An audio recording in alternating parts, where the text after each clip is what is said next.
We are here with acclaimed author and academic. I'm going to call him an academic. One of our favorite authors. You know, I talk about his book all the time, and I have it right here all the time. His latest book is called Listen Liberal by Thomas Frank. And if you're not a radical, if you read this, it will make you a radical. And I often tell people that I'm a radical, yet I still wear comfortable shoes. That's just, I don't know how that works. So that's a great book. Thanks for writing it. You also wrote a great article in Harper's about how the media smeared and decimated Bernie Sanders. And I just want to quote, well, first of all, welcome, Thomas. Welcome to the show. Thanks for having me, Jimmy. Good to be here. How's your book? How did it go? How did the book tour go for you, Listen Liberal? I saw you do a thing out here in Los Angeles. We had you on the I saw Robert Scheer interview you. You signed my book. It was great.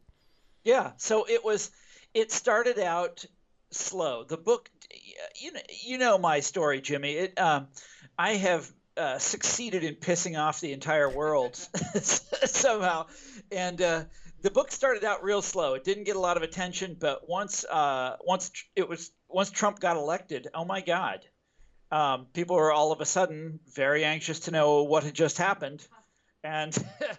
And so, then it started to do well, and I'm very happy with it now. Oh, okay, good. All right, because I knew you were getting frozen out by the lefty media. They didn't want to hear what was wrong with the Democratic Party. Are they a little bit more open to it now? No, not in this country. But they're not. But but lots of individuals are. So lots of individuals are, and they're very. I mean, it's word of mouth and that kind of thing. But look, it's a good book. I'm proud of it.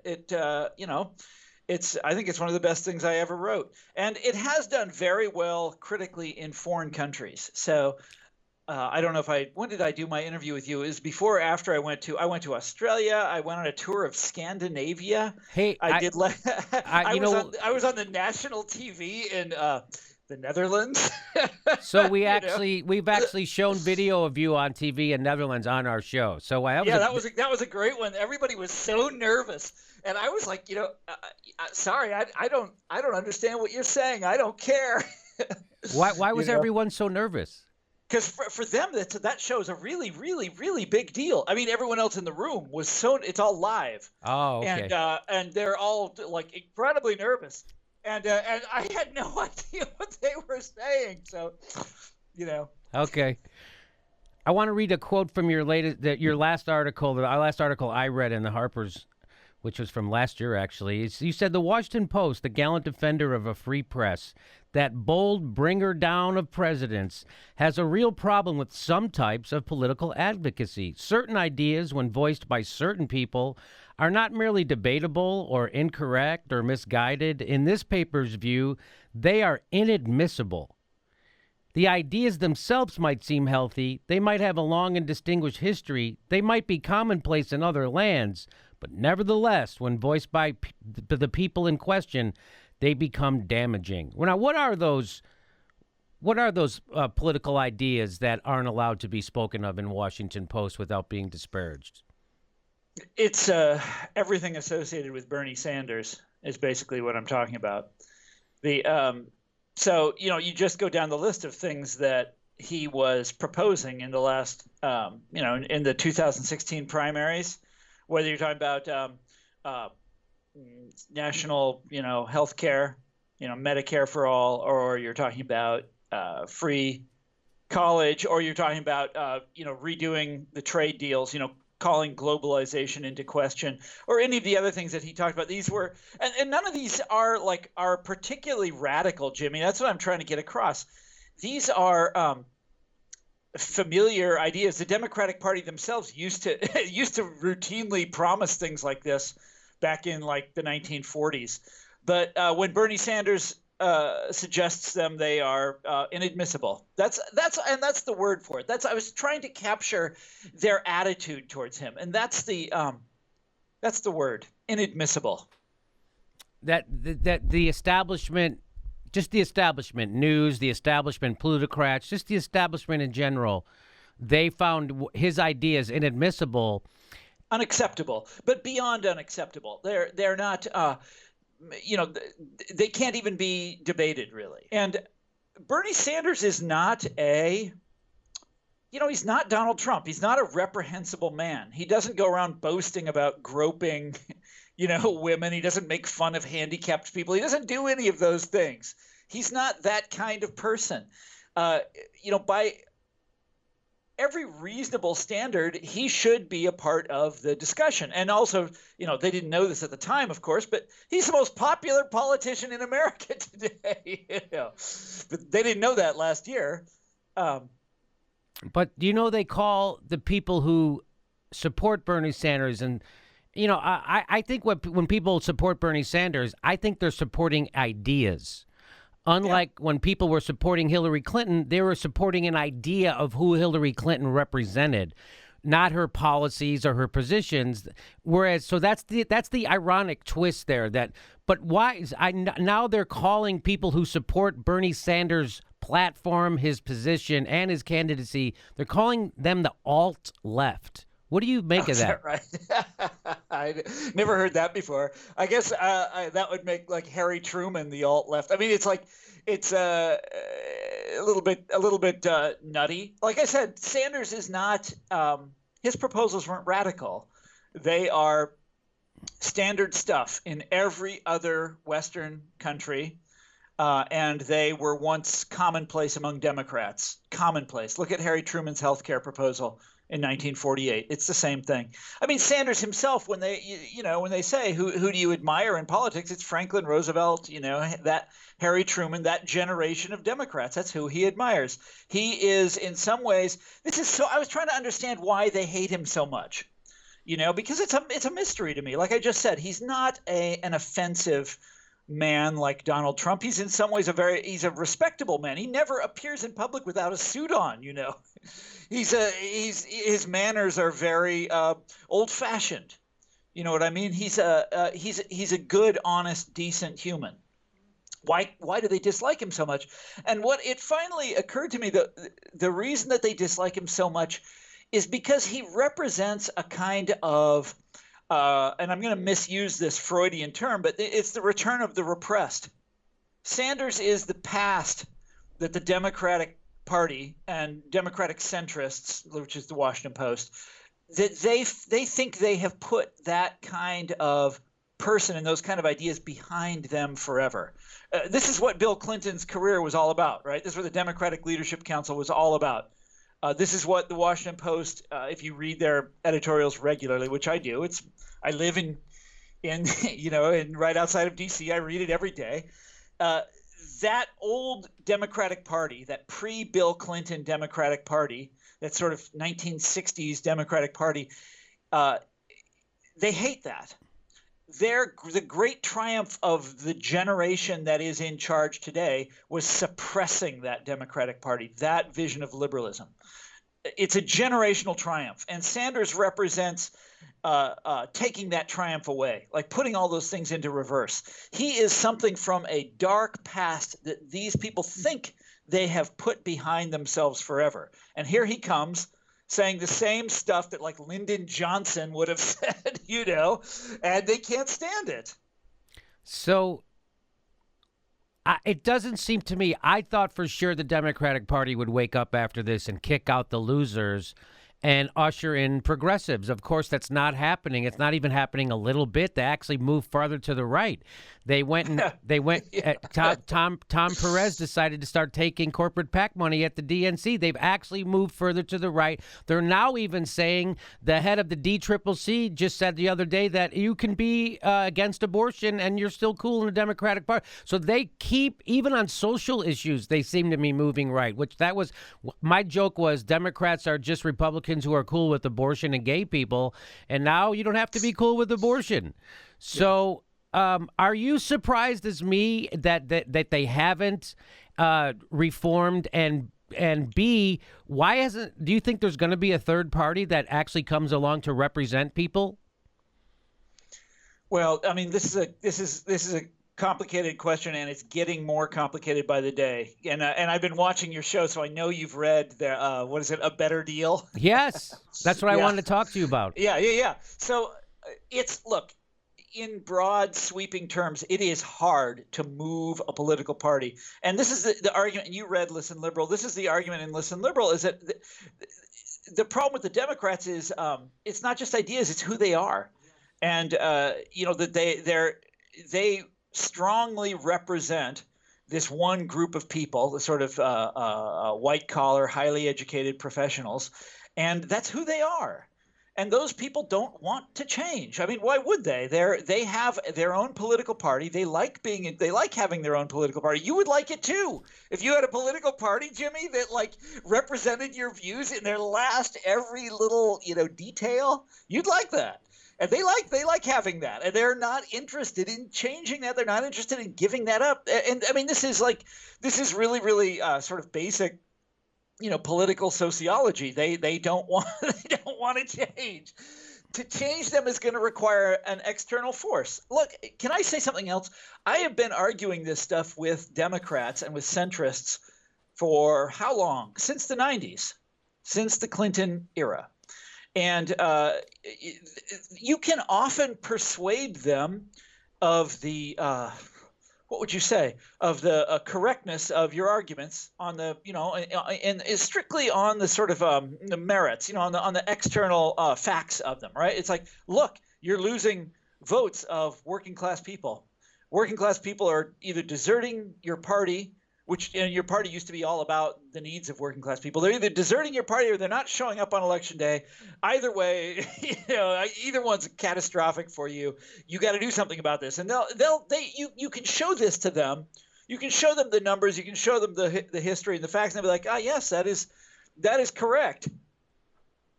But they can't bestir themselves to actually do anything about it. It's very, very difficult for them. And a perfect example is this poor, sad document that they came out with, the better deal. A better deal. It's and by the way, before I'm about to say really mean things about it. So before I do that, I'm writing about it. I'm trying to write about it this week for The Guardian, for the British newspaper that I write for, We'll talk about that some other time. I mean, it's a great newspaper and everything, but it's just odd that I write for a British paper. But what the hell? It's they're great, so I'm happy. But I'm writing about this for the Guardian, and so before I go on to say all these cruel things that I'm about to say, let me point out that it does have there's two really important hopeful things about this document, about a better deal. Okay, but we'll come to those things in a minute. Otherwise, no, it's just the same namby-pamby crap. What's really pathetic is that Chuck Schumer, when he was sort of teasing it, when he was rolling it out, he was saying how this was going to be bold. Bold. Yeah, it was going to be sharp. Sharp edge. And it's like these guys can't do sharp. They don't know how to do bold. They can't.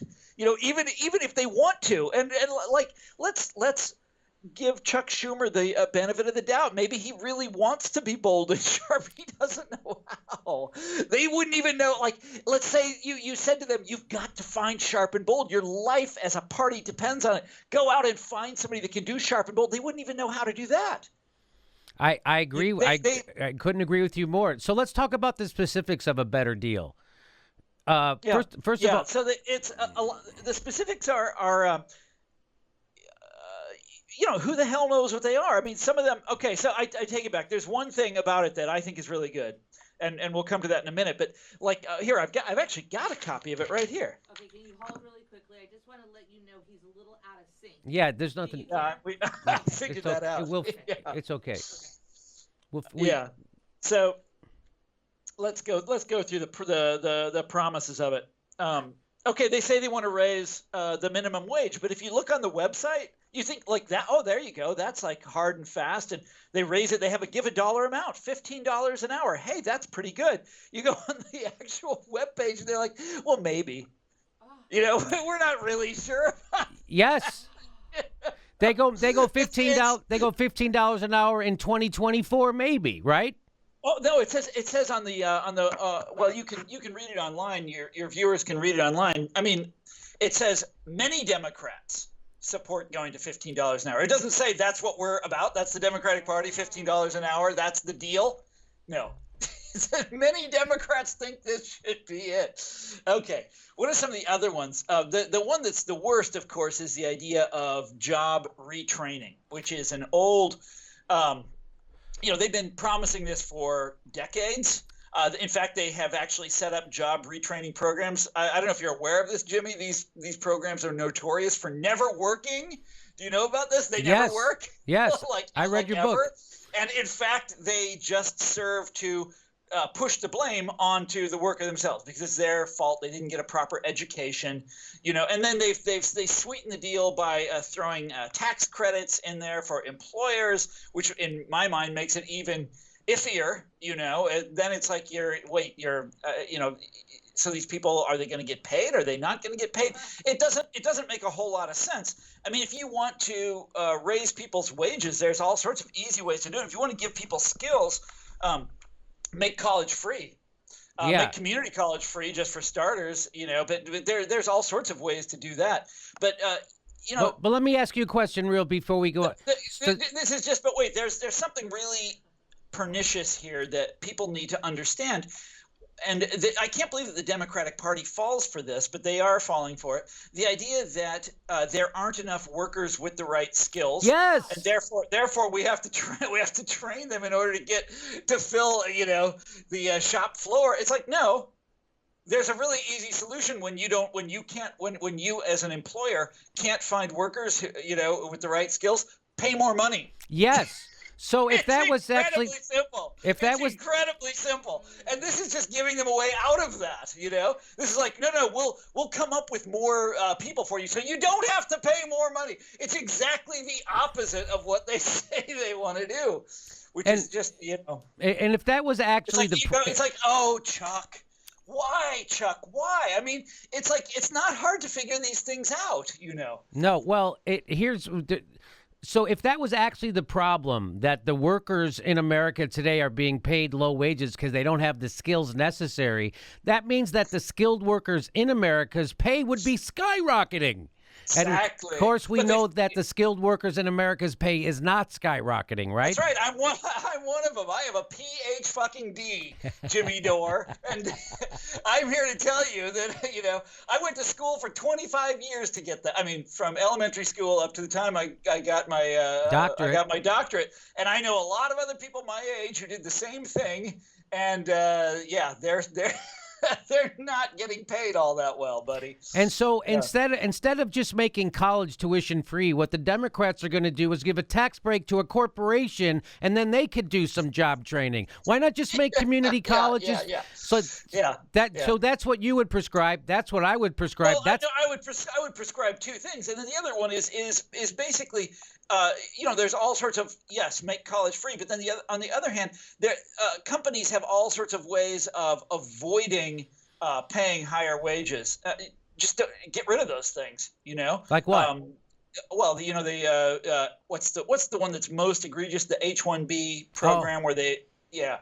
Like engineers in Silicon Valley, about this, and then the non-compete agreements that they make people sign. They've come up with all sorts, and then of course deunionization, which is a huge part of it. You need to fix those things, basically force companies, if they want people with more skills, pay more money. The answer is really simple. Pay more.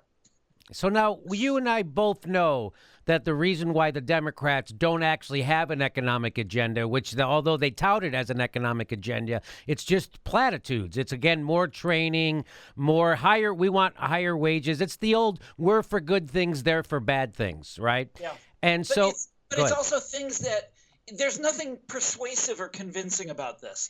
There's nothing. Look, I love populist manifestos. We've had a lot of them in the history. I love populism. It's what I write about all the time. And we've had a lot of such things in our history. And this isn't even in the, I mean, this isn't even as good as Trump. Trump is better. I mean, I'm sorry, that's a mean thing to say, but Trump is more of a populist than, I mean, hell, Jamie Dimon is a better populist than this stuff. No kidding. I'm sorry, that's a really mean thing to say, but It's Yeah. no, it was like a billionaire hired another billionaire to write a paper for him. It was unbelievable. Yeah. It was like it was out of touch, twice removed. It's and Yes, and but when let's not be too mean, okay? Because there's two really important things here that are significant, even if they don't know it. And one is that they don't blame the Russians. Seriously, I'm quite serious, Jimmy. This is like they've got the entire liberal media of this country, basically blaming the last electoral disaster on the Russians and on James Comey. And Schumer, in one of these interviews that I'm looking at, Schumer explicitly disavows that. Explicitly, he says it's not the Russians and it's not the Comey. Remember the yes, the FBI stuff. That's not what did it. Oh, I can't find it now. Here, let me see. Here it is. Here it is. This is in the Washington Post. A story last week. When you lose to somebody who has 40% popularity, you don't blame other things. Comey, Russia. You blame yourself, Schumer said in an interview. So what did we do wrong? Blah, blah, blah, blah, blah. Wow. But that's incredible. That this is the de facto leader of the Democrats. This is the last man standing. And he is explicitly disavowing this sort of theory, this explanation that every liberal in America is so busy, fleshing out and working on and devising all these. They can't shut up about it, And he's like, that's not it. So that's huge. That's huge, Jimmy. So I couldn't agree with you more that's huge. What is in it for Chuck Schumer to say that, A, and B, no, he doesn't really have a plan? Do you know what I mean? Well, I think he's just being realistic at this point. They just lost, they lost this series of special elections. 4 of them. Hillary Clinton is still, this is one that the statistic that blew my mind the other day when I saw it. She's less popular than Trump. Yes. And she hasn't done anything wrong. She's not president. She's, in retirement or something, back in Chappaqua, hiking in the woods, and she's less popular than Trump. How come? It's, there's something so deeply, profoundly wrong with this party. And Schumer is, like I said, Schumer's no dummy. I mean, he can look at these things the same as you and me and can see, what is obvious. Now, he has, like I point out in Listen Liberal, these people just can't switch it on, even when they know they need to, even when they know they have to, that their career and their future as a party depends on it. They still can't do it. They don't know how. So Chuck Schumer, and the reason why Chuck Schumer doesn't know how to turn it on when he needs to, even though he sees the writing on the wall, is because Chuck Schumer has been chosen by Wall Street to be the leader of the Democrats in the Senate. And the way you become a leader isn't by being a leader or having a vision or inspiring people, but by getting the most money from Wall Street that you can now give to your colleagues. And then they'll vote for you to be leader because you just gave them a bunch of money and they want to keep that money coming. So Wall Street chose Chuck Schumer as the Democratic leader. He is a Wall Street Democrat. There's no question about it. And that is one of the look, and this is, and I don't want to be too mean to him because I want to come to the other good thing that they do in this, because I think I also think it's the party as a whole. That the party as a whole has no imagination, and is unable to think of things outside of their sad little white collar, world. They have incredible problems understanding what it's like to be a working class person in America today. I used to have those problems too, but I've made a career of trying to overcome that. But Schumer is indeed the when you talk about Wall Street Democrats, he comes very high on the list. And this is one of the things that the Democrats, if they're going to change as a party, that they have to put behind them, and they're not ready to do that. Jimmy, you know this. That would be a completely different party. That'd be a party that could never spend as much as the Republicans. You basically, once you decide you're not a party of Wall Street anymore, you are resigning yourself. You're never going to have these posh conventions ever again. You're not going to have, all the sort of nice, happy things that go along with a life in politics. All that is lost to you forever. The big money. Yeah, the big money. The stuff that makes Washington so, such a nice, happy place to live in. All that is gone to you forever once you go across, once you burn that bridge. And they haven't decided they want to burn that bridge yet. Right. So, again, until they're going to have to. They're going to have to eventually. Well, I hope so. I hope you're right. I think it won't be until 2024. Hey, everybody, the next live Jimmy Dore show is August 16th. That's a Wednesday. New time, 9 p.m. 9 p.m. show. 9 p.m. show, August 16th in Burbank, California. Get your tickets right there or at jimmydorecomedy.com.